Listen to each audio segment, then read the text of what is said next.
안녕하세요. 닥터 MBC 목서윤입니다. 지속적이고 만성적으로 느껴지는 허리 통증 때문에 일상에 불편을 느껴본 적 있으시죠? 이런 경우 대부분의 사람들은 허리 디스크 때문일 거라고 생각하지만 허리 통증을 유발하는 질환은 다양하기 때문에 정확한 진단을 통해 치료하는 게 중요한데요. 그래서 오늘 이 시간에는 군산 서울우리의원 김정률 원장과 함께 비슷한 듯 다른 질환, 디스크와 협착증에 대해 알아보겠습니다. 잘못된 습관으로 인해 생기는 디스크와 협착증, 정확한 진단을 통해 치료하는 것이 중요합니다. 허리 통증을 유발하는 디스크와 협착증에 대해 통증의학과 전문의 김정률 원장과 이야기합니다.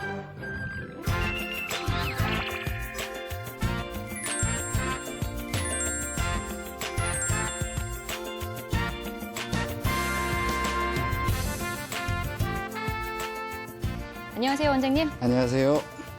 네, 오늘 주제가 허리 디스크와 협착증인데요.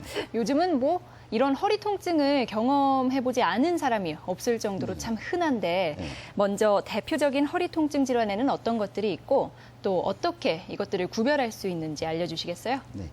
허리에서 가장 흔한 질환이라고 하면 디스크하고 협착증이 있겠죠? 예. 과거에는 젊은 분들은 디스크, 나이 드신 분들은 협착증 이렇게 생각하는 경우가 많았는데요. 꼭 틀린 말은 아닙니다. 허리 디스크는 젊은 층에서 유병률이 높은 편이고요. 협착증 같은 경우는 40대에 시작해서 5, 60대의 장년층에서 증상을 많이 일으키니까요.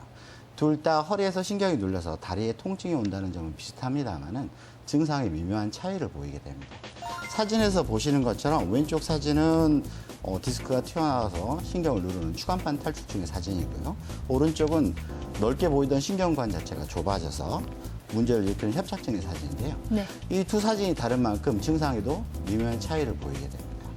먼저 허리 디스크 같은 경우는 초기에는 가벼운 요통으로 시작하다가 점차적으로 한쪽 엉덩이나 허벅지 종아리가 땡기고 아프다든지 감각 이상을 보이는 게 일반적이고요. 네. 협착증 같은 경우는 양쪽 엉치가 또는 허벅지나 종아리 뒤쪽으로 당기는 불편감을 호소하시는 경우가 일반적입니다. 네. 하지만 꼭 나이로만 구별할 수 있는 건 아니에요. 나이 드신 분들도 디스크에 걸리는 경우가 왕왕 있으니까요. 예, 그렇죠. 디스크와 협착증을 자가 진단할 수 있는 검사나 증상이 있나요? 네. 허리 디스크 같은 경우는 초기에는 가벼운 허리 통증으로 좀 시작하다가요. 점차적으로 한쪽 엉덩이나 다리 쪽으로 내려가는 방사통을 느끼게 되는데요. 네. 이때는 하지 직거상 검사가 자가 진단에 어느 정도 좀 도움이 될 수가 있겠습니다. 하지 직거상 검사라는 것은 땅바닥에 편안하게 누워서 아프신 다리 쪽을 들어 올렸을 때 허리는 안 아픈데요. 엉덩이나 허벅지 종아리가 당기면 내가 이상이 있구나 생각하시면 맞고요. 네. 이럴 때는 내가 디스크가 있구나 생각하셔도 크게 틀린 생각은 아닙니다. 반면에 협착증 같은 경우는 이런 하지 직거상 검사에서 이상 소견을 보이는 경우는 거의 없고요. 반면에 걷거나 움직일 때 엉치나 다리 쪽이 쏟아지는 것 같다든지 저린다든지 무겁다든지 하는 증상을 보이고 이때 쪼그려 앉아서 좀 쉬었다 가면 이 증상이 완화돼서 어느 정도 또 걸을 수 있는 특징을 보입니다. 이런 협착증은 디스크하고 달리 양쪽으로 주로 많이 발생을 하는데 네. 한쪽 신경관이 나오는 경우, 이제 문제가 되는 경우는 한쪽에만 증상이 있을 수도 있긴 합니다. 이렇게 자가 진단을 해서 증상이 있으면 병원에 가서 진단을 받아보는 게 중요하잖아요. 네. 근데 아무래도 좀 수술에 대한 두려움 때문에 가기 꺼려 하시는 분들이 많을 것 같아요. 그 수술과 비수술 치료를 선택하는 기준이 뭔가요? 내가 수술을 하는 게 좋은지 아니면 비수술 치료를 하는 게 좋은지 이걸 결정하는 기준은 환자분 개개인의 상태에 따라서 달리 생각하셔야 됩니다. 네. 많은 환자분들이 디스크는 튀어나와서 신경을 계속 누를 텐데 이거 수술로 꺼내놔야 되지 않느냐라고 생각을 하시는데요. 정상성인 10명을 모아놓고 허리 MRI를 찍으면요. 예. 2명에 3명 정도는 증상을 일으키지 않는 디스크를 발견하는데요. 이를 증상을 일으키지 않는다고 해서 무증상 디스크라고 하고요. 절대적으로 수술을 하질 않습니다. 예. 수술적 치료가 필요한 디스크는 10% 남짓이고요. 나머지 한 90% 정도는 보존적 치료, 그러니까 물리치료라든지 약물치료, 적절한 인대 강화 치료만으로 충분히 치료가 됩니다. 수술적 치료가 꼭 필요한 경우는 첫째로는 신경이 너무 많이 눌려서 네. 대소변 장애가 오는 경우는 빨리 수술을 해줘야 돼요. 두 번째로는 4주간 적절하게 비수술 치료를 했음에도 불구하고 통증이 너무 심해서 일상생활 하기 힘들 때는 수술적 치료를 해줘야 합니다. 마지막으로 팔다리에 힘이 떨어질 정도로 신경이 많이 눌리게 되면 비수술 치료보다는 수술적 치료를 먼저 선택하셔야 돼요. 쉽게 말해서 내가 비수술 치료를 잘 받고 있는데도 불구하고 쩔뚝쩔뚝 걷게 된다면 수술하시는 게 더 빠르다는 얘기예요. 네. 그리고 이런 그 환자분들이 대부분 생각하시는 게 나는 무조건 비수술 치료만 할 거야, 수술 안 할 거야 생각하시는 분들도 있고요. 난 조금만 아파도 난 수술해야 돼. 예, 이렇게 예. 생각하시는 것은 본인 판단만 가지고 이렇게 결정하시는 건 위험할 수가 있으니까요. 예. 주변 병원을 찾으셔서 전문의하고 충분히 상담을 하셔야 합니다. 네. 실제로 허리 통증이 있다고 뭐 그렇게 많은 분들이 수술까지 받는 경우는 아닌 것 같아요. 네. 그래서 이렇게 지레 겁먹고 네. 두려워하실 필요는 없는 것 같네요.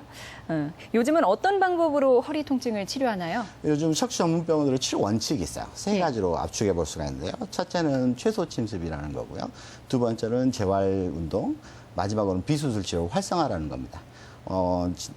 최소 침습이라는 말은 무슨 말이냐면 수술을 할 수밖에 없는 상황에서도 절개 부위를 최소한을 적게 해서 근육의 손상이나 인대들의 손상을 최소한 막자는 주의고요. 네. 어쩔 수 없이 나사못이 들어가는 고정술 같은 걸 하더라도 배 앞쪽으로 들어간다든지 옆구리 쪽으로 들어가서 허리 근육이나 인대들의 손상을 최대한 막아서 예. 허리가 약해지는 걸 최대한 막자는 주의입니다. 재활 운동이라는 것은 예전에는 수술이 끝나고 나면 무거운 거 들지 마세요. 걷는 운동 좀 하세요. 이렇게 하고 끝났는데 네. 요즘은 재활 운동을 열심히 시켜요. 그래서 약해져 있던 허리 근육들을 좀 강화시켜주고요. 유연성을 담보해서 재발을 적극적으로 막자는 주의입니다. 마지막으로 비수술 치료 활성화라는 말은 무슨 말이냐면 예전에는 디스크나 협착증이 있으면 무조건 수술을 권유했어요. 근데 요즘에는 비수술 치료를 많이 해보죠. 네. 그 근거는 최근 문헌상에서 적게는 30%, 많게는 60%에서 6개월에서 1년 정도 지나가면 디스크가 자연적으로 흡수돼서 없어지는 것을 많이 보고하고 있습니다. 사진에서 보시면 왼쪽 사진에서는 이렇게 디스크가 많이 튀어나와 있었는데 1년 후의 사진에서는 없어진 걸 자주 볼 수 있습니다. 이게 모든 환자들에게 적용되는 건 아니겠지만 적어도 60% 환자는 이런 경우를 겪을 수 있으니까 팔다리에 힘이 떨어져서 너무 심하지 않는 경우가 아니면 비수술 치료하면서 6개월에서 1년 정도 버텨보면 디스크가 자연적으로 좋아질 수 있다는 것이죠. 뭐 이외의 보존적 치료는 어떻게 이루어지나요? 경증의 디스크 같은 경우는 뭐 물리치료나 약물치료, 적절한 신경치료만으로도 충분히 치료가 되고요. 중등도 이상이 좀 문제인데요. 이럴 때는 신경성형술이라든지 수액성형술, 그리고 요즘 하는 풍선 확장술도 도움이 될 수가 있습니다. 신경성형술이라는 것은 경막의 신경감압술이라고 해서 방사선 영상장치를 보면서 아주 가느다란 관을 넣어줘요. 그래서 눌려있는 부위에 신경을 풀어주고 유착을 풀어주는 약물을 주입하는 시술인데요. 흉터가 남지 않고 당일 퇴원이 가능해서 많은 환자분들이 좋아하죠. 그런데 이때 주의하셔야 될 것은 우리나라는 국가의료보험이 되게 잘 돼 있어요. 그래서 이런 모든 치료를 할 때 대부분 보험이 됩니다. 네. 그래서 비싼 시술을 먼저 권유받고 하시는 것보다 보험이 되는 이런 치료들을 먼저 해보시는 게 환자분들한테 훨씬 더 유리해요. 네, 그렇겠네요. 이런 허리 통증으로 인해서 고생을 하는 분들이 많이 있을 텐데요. 예방할 수 있는 생활 습관에 대해서 좀 알려주세요. 네, 허리 디스크나 협착증은 습관에서 생기는 습관병입니다. 올바른 생활 습관을 유지하는 게 가장 중요해요. 너무 오래 앉아 계신다든지 숙여서 너무 오래 일하신다든지 하면 허리에 금방 무리가 갑니다. 그럴 네. 때는 일어나셔서 간간히 스트레칭을 해주는 게 크게 도움이 됩니다. 많은 환자분들이 아시다시피 자전거 타기라든지 등산이라든지 요가, 수영 같은 건 허리에 좋은 운동이니까 자주 해주시는 게 좋고요. 특히 30분에서 1시간 정도 좀 빠른 걸음으로 걷는 걷기 운동은 허리에 가장 좋은 운동으로 알려져 있으니까요. 식사를 하시고 쉬시는 것보다는 이렇게 자주자주 운동을 해주시는 게 허리 건강을 챙기는 데 큰 도움이 될 수 있겠습니다. 네. 오늘 이 시간에는 통증의학과 전문의 김정률 원장과 함께 디스크와 협착증에 대해 알아봤습니다. 고맙습니다, 원장님. 네.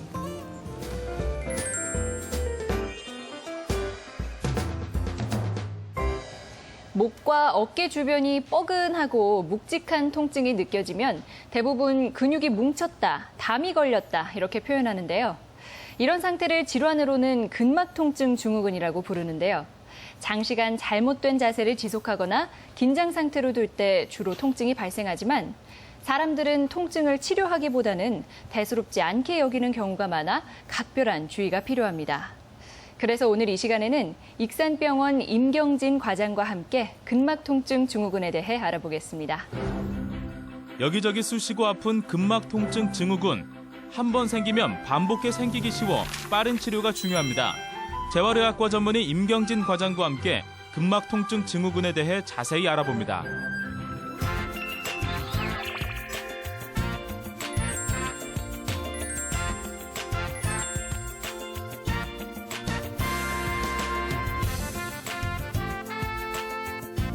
안녕하세요, 과장님. 안녕하세요. 네, 반갑습니다. 오늘 근막 통증 증후군에 대해서 알아볼 건데요. 네. 이게 뭔가요? 예. 근막 통증 증후군에서 알아보기 전에 먼저 근육과 근막에 대해서 간단하게 설명드리겠습니다. 근육은 우리 몸에서 가장 큰 단일기관으로서 체중의 50% 정도를 차지하고 있습니다. 이 근육을 감싸는 막이 있는데 이를 근막이라고 하고, 근막과 근육에 존재하는 통증 유발점에서 나타나는 연관된 통증이 주요된 증상을 가지고 있는 질환을 근막 통증 증후군이라고 합니다. 이 근막통은 목과 어깨, 허리 등 전신에 발생하는 근골격계 질환 중에서 가장 많은 부분을 차지하고 있고, 통증 때문에 일상생활에 장애를 일으키는 가장 흔한 원인으로 알려져 있습니다. 네. 이 근막 통증 증후군은 신경병증이나 관절통 같은 그런 근골격계 질환뿐 아니라 우리 몸 내부에 있는 장기의 질환과도 연관되어 있기 때문에 발생 이유를 정확하게 예측할 수는 없으나 대략 통증 클리닉을 방문하는 환자들의 30에서 많게는 90% 정도로 알려져 있습니다. 일반적으로 30에서 50세 정도의 여성에서 많이 발생된다고 되어 있고, 이처럼 흔한 질환이지만 사람들이 무심하게 지나가 버리는 경향이 있어서 이 통증이 만성화가 되면 치료가 매우 어려워서 흔히 말하는 고질병이 될 수도 있겠습니다. 근막과 근육에 존재하는 통증 유발점에 생기는 통증이라 하셨는데, 그럼 통증 유발점이 뭔가요? 네, 통증 유발점이란 통증을 멀리 떨어진 곳으로 유발시킨다 하여 붙여진 이름입니다. 일반적으로 통증은 통증 유발점으로부터 몸쪽에서 먼 쪽으로 유발되는 경우가 대부분입니다. 우리 몸에서 근육이 수축할 때는 신경 말단에서 아세틸콜린이라는 성분이 분비가 되는데, 어떠한 원인에서든 이 아세틸콜린이 과다하게 분비가 되면 근섬유가 지속적으로 수축하게 되어서 근육에 단단한 띠가 형성이 됩니다. 이 부분에서 통증 유발점이 형성이 되는데, 이 통증 유발점과 간단한 띠를 포함한 근육을 가지고 있는 상태에서는 평상시에는 통증이 없으나 누르면 아픈 잠재성 통증 유발점 상태로 존재하게 됩니다. 이때에는 통증은 없지만 근육이 항시 긴장되어 있고, 이로 인해서 관절 운동 범위가 제한되는 등의 증상이 나타날 수 있습니다. 그럼 이런 근막통은 어디에 잘 발생하나요? 네, 근막통은 우리 몸의 머리부터 발끝까지 모든 부분에 근육이 있기 때문에 어디에도 발생될 수는 있지만, 반복된 활동과 연관된 목과 허리, 어깨, 엉덩이 같은 근육이 특히 잘 발생하게 돼 있습니다. 특히 개인의 활동에 따라서, 개인 생활 습관에 따라서 자주 많이 사용하는 부분에 더 잘 생기는 경향이 있고, 증상으로는 이러한 통증이 있는 부분과 함께 먼 곳으로 전이되는 전이통이 함께 동반될 수 있겠습니다. 네. 근골격계 질환 중에 근막통이 생기는 원인은 뭔가요? 네, 근골격계 질환은 이 근육과 근막 외에도 우리가 힘줄로 알고 있는 건과 건을 둘러싸고 있는 건초, 그리고 뼈, 연골, 신경 등 여러 가지 부분의 손상을 포함하는데요. 이 중에서도 우리 몸이 움직이는데 근육이 가장 큰 힘을 견디고 충격을 완화하는데 1차적으로 작용하기 때문에 충격과 손상에 쉽게 취약할 수 있고, 충격의 손상의 정도도 심하게 됩니다. 예. 이러한 근육과 근육의 손상은 대체로 급성 손상과 연관이 되어 있고, 이를 제외한 다른 부분의 손상은 대체로 퇴행성 변화와 연관이 되겠습니다. 근막통에 대해서 설명해 주셨는데, 이게 생기는 원인은 뭔가요? 네, 근막통이 생기는 가장 흔한 원인은 근육과 근막에 무리한 행동을 하거나 아니면 반복적인 활동 등으로 인해서 손상이 누적되게 되면 근육에 작고 단단하고 예민한 통증 유발점이 형성이 되는데요. 이 통증 유발점에서 형성된 통증 신호는 뇌와 척수를 지나가면서 국소 부위의 압통과 연관통을 만들고, 이로 인한 자유신경질 증상도 나타날 수 있게 되겠습니다. 이러한 통증 유발점은 또 다른 근육에 다른 통증 유발점을 만들기도 하고, 추간판 탈출증 같은 그런 질환에 의해서도 2차적인 통증 유발점이 만들어지기도 하겠습니다. 네.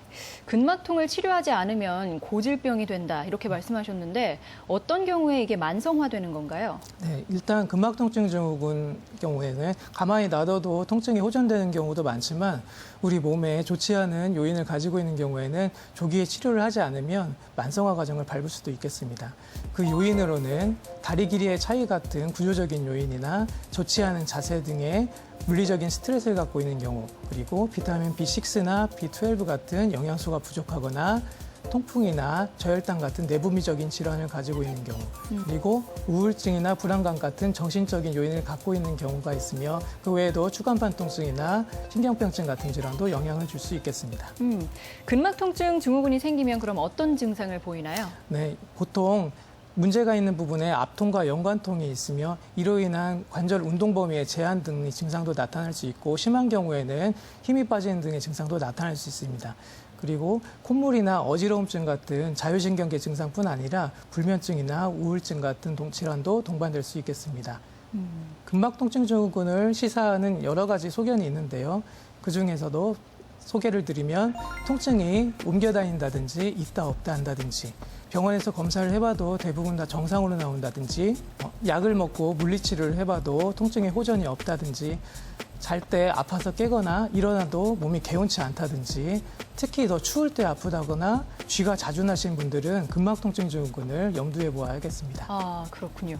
그럼 이제 치료법이 궁금한데요. 치료는 어떻게 하나요? 네, 치료는 일단 물리치료, 약물치료, 주사치료 등이 있겠는데요. 치료의 목표는 1차적으로 근막통의 핵심 부분인 통증 유발점을 없애주는 것입니다. 이를 위해서 물리치료로는 냉각식 분무기를 이용한 스프레이 치료나 통증이 있는 부분의 근육을 이완시켜주는 스트레칭이 기본이 되겠습니다. 네. 이 외에도 침부 마사지나 핫팩, 초음파, 전기치료도 도움을 줄 수 있겠고요. 환자분들이 쉽게 할 수 있는 통증 유발점을 압박하는 방법이 있는데요. 이는 통증 유발점 안에 있는 구축된 근육을 이완시켜주는 것입니다. 먼저 통증이 있는 부분에 손가락으로 통증이 없을 정도로 살며시 누르면 근육이 점차 길어지게 되겠습니다. 이 상태에서 점차 압박을 더 주면 근육에 긴장을 느낄 수가 있는데요. 누르고 있으면 이 긴장이 풀어지는 것을 느낄 수 있겠습니다. 누르는 시간은 대략 30초에서 1분 정도가 적당하겠습니다. 이 외에도 통증 클리닉에서 많이 하고 있는 통증 유발점 주사로는 주사기를 이용해서 물리적으로 혹은 화학적으로 통증 유발점을 해소시켜주는 방법입니다. 또 약물 치료로는 진통 소염제나 근이완제 등 약물을 이용해서 뭉친 근육을 이완시켜주는 데 도움을 줄 수 있겠습니다. 네. 조금 전에 통증 유발점 주사 치료를 할 수 있다고 하셨는데 네. 이건 자세히 어떻게 하는 건가요? 네, 통증 유발점 주사는 압통이 가장 심한 부위나 통증 유발점에 직접 주사를 하는 것인데요. 주사 바늘을 통해서 물리적인 해소를 할 수도 있겠고 또한 국소마취제나 다른 약물을 이용해서 화학적인 해소를 할 수 있겠습니다. 통증이 생긴 지 얼마 안 되는 경우에는 급성 통증인 경우에는 보통 주사를 한두 번 정도도 충분하나 통증이 오래된 만성 통증의 경우에는 보통 일주일에 한 번씩 주사를 하고 점차 그 간격을 늘려가면 되겠습니다. 이러한 통증 유발점 주사를 해도 되는 적응증에 대해서는 심부압박법이나 근막 이완법 등 여러 가지 치료를 해봐도 호전이 없는 심한 통증의 경우, 그리고 치료 시간이 좀 부족한 경우, 그리고 통풍이나 고유산증 같은 여러 가지 질환을 가지고 있는 경우에 보통 시행을 하는데요. 환자분들이 통증 클리닉을 방문하는 목적 중에서는 통증이 심하기 때문에 통증을 그때그때 바로 완화시켜주는 걸 원하시기 때문에 네. 통증 클리닉을 방문하는 당일날 많이 주사를 하는 경우가 많겠습니다. 하지만 이러한 통증 유발점 주사도 시행하면 안 되는 경우도 있는데요. 이런 경우는 급성 외상에 의해서 근육이 다쳤을 때나 아니면 아까 설명드린 국소마취제를 주입하게 되는데요. 국소마취제에 과민증이 있는 경우, 그리고 와파린이나 아스피린 같은 혈액응고 방지제를 복용하고 있는 경우에는 주사 치료를 하면 안 되겠습니다. 스트레칭 같은 운동이 큰 도움이 된다고 하셨는데 어떤 운동이 도움이 될까요? 네, 스트레칭뿐만 아니라 여러 가지 운동이 도움이 되는데요. 운동을 하실 때에는 기본적으로 운동의 종류와 양과 횟수를 적절하고 정확하게 시행을 하셔야 됩니다. 근막통증 증후군에서는 통증이 있는 부분의 근육을 늘려주는 스트레칭 운동과 힘을 길러주는 근력 운동, 그리고 컨디셔닝 운동 등이 있겠는데요. 그중에서도 가장 중요한 것은 통증 유발점이 존재하고 있는 근육을 늘려주는 스트레칭이 가장 기본이 된다고 하겠습니다. 네. 통증 유발점 활성이 강해서 통증이 심한 경우에는 가벼운 운동과 함께 핫팩 같은 그런 열 치료를 동반해주면 더욱더 좋겠습니다. 운동 초기에는 주 운동을 스트레칭으로 하셔야 되고 운동 중간중간에 심호흡을 하면서 몸을 이완시켜주며 운동이 끝난 후에는 휴식을 함께 해주는 것이 더 도움이 되겠습니다. 운동을 하실 때에는 근육에 부담을 주는 반복적인 동작은 대신에 피해주는 게 좋겠습니다. 이렇게 운동을 하시면서 통증이 감소되면 점차 주 운동을 스트레칭이 아닌 근력 운동이나 지구력 운동으로 바꾸어주면 되겠습니다. 네. 이때 더 중요한 것은 운동의 시작과 끝은 모두 스트레칭으로 해주셔야 근육의 손상을 덜 수 있고 근육의 피로도 감소시킬 수 있겠습니다. 네, 그렇군요. 오늘 이 시간에는 재활의학과 전문의 임경진 과장과 함께 근막 통증 증후군에 대해 알아봤습니다. 고맙습니다, 과장님. 네, 감사합니다.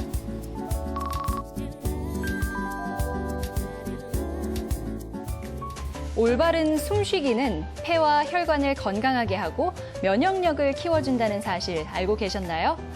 먼저 손을 배에 얹은 상태로 누워서 시선은 천장을 바라보고요. 폐에 공기가 차는 것을 느낄 수 있게 5초 동안 들이마십니다. 그 다음에는 깊게 숨을 마신 뒤 7초 동안 천천히 숨을 내쉬면 되는데요. 이렇게 숨쉬기 운동만 제대로 해도 건강에 도움이 되니까요. 여러분도 올바른 숨쉬기 운동으로 건강한 하루하루 보내시기 바랍니다. 제가 준비한 소식은 여기까지입니다. 저는 다음 주 이 시간에 다시 찾아뵙겠습니다. 고맙습니다.